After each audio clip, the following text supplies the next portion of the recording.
জুলাই সনদকে জাতির অনেক বড় সম্পদ মন্তব্য করে প্রধান উপদেষ্টা ডক্টর মোহাম্মদ ইউনূস বলেছেন, ফেব্রুয়ারিতে উৎসবমুখর পরিবেশে জাতীয় নির্বাচন হবে।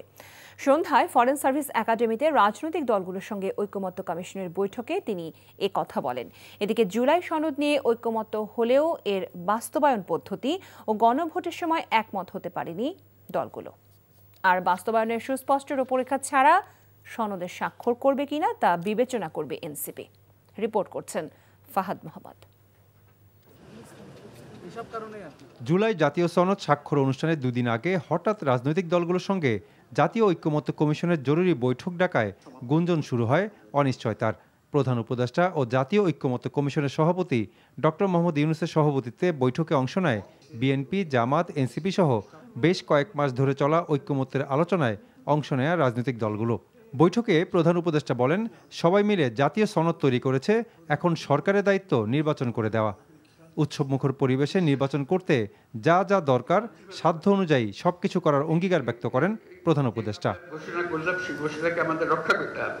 এটা এমন না যে কথার কথা বলে ফেলেছি, আচ্ছা ঠিক আছে 2 দিন পরে হলে কি হয়, ওরকম না। এটা ফেব্রুয়ারিতে হবে এবং ওই যে বারে বারে বলেছে এটা উৎসবমুখর নির্বাচন হবে। সেই উৎসবমুখর নির্বাচনের জন্য যা যা করতে হয় সবটা আমরা করবো, আমাদের সাধ্যে যতগুলো। এটার সঙ্গে আমরা কোনো কম্প্রোমাইজ করবো না। যে আমাদের কাজ হলো, দায়িত্ব হলো, আপনারা যেরকম সবাই মিলে এই সনদ তৈরি করেছেন, আমাদের সরকারের দায়িত্ব হলো সবাই মিলে উৎসবমুখর নির্বাচনটা করে দেওয়া। তাহলে আমাদের কাজ একটা পরিণতিতে আসলো। তা না হলে তো পরিণত হলো না, আমরা সুন্দর একটা সনদ করলে আমরা গিয়ে বন্ডল করে একটা নির্বাচন করলাম। এই নির্বাচন তো কোনো দরকার নেই আমাদের। বৈঠক শেষে বিএনপি নেতা সালাউদ্দিন আহমেদ বলেন, ফেব্রুয়ারিতে নির্বাচনের বিকল্প নেই, তবে জাতীয় নির্বাচনের আগে আরেকটি বড় আয়োজন গণভোট সম্ভব নয়। জুলাই জাতীয় সনদ সবাই স্বাক্ষর করব। যে সমস্ত বিষয়ে ভিন্ন মত আছে, নোট অফ ডিসেন্ট আছে, এগুলো একদম পরিষ্কারভাবে দফাওয়ারি উল্লেখ থাকবে কি কি বিষয়ে কিভাবে নোট অফ ডিসেন্ট আছে। কারণ নোট অফ ডিসেন্ট দেওয়ার এখতিয়ারের জন্যই তো আমরা ঐকমত্য কমিশনে আলাপ আলোচনা করেছি।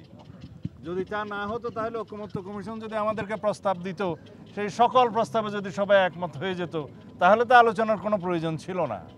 নভেম্বরের মধ্যে গণভোট করে সনদের আইনি ভিত্তির দাবি জামায়াত ইসলামীর।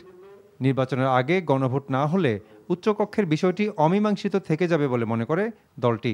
বাস্তবায়নের সুস্পষ্ট রূপরেখা ছাড়া সনদে এনসিপি সই করবে কিনা তা বিবেচনার কথা জানান দলটির সদস্য সচিব আক্তার হোসেন। রাজনৈতিক দলগুলো আমরা জুলাই সনদের আইনি ভিত্তি দেওয়ার ব্যাপারে একমত হয়েছি। একটা আদেশ জারি করার মধ্য দিয়ে এটা করা হবে, কিন্তু সে আদেশ আসলে কে জারি করবেন, কোথায় থেকে এই আদেশ জারি করার ক্ষমতা উৎসাহিত হবে এবং সে আদেশের ধরনটা কীরকম হবে, সেখানে কি গণভোটের বিষয়টাকে পরিষ্কার করা হবে কিনা, সেই বিষয়গুলো এখনো পর্যন্ত আমাদের কাছে ধোঁয়াশাপূর্ণ রয়ে গেছে।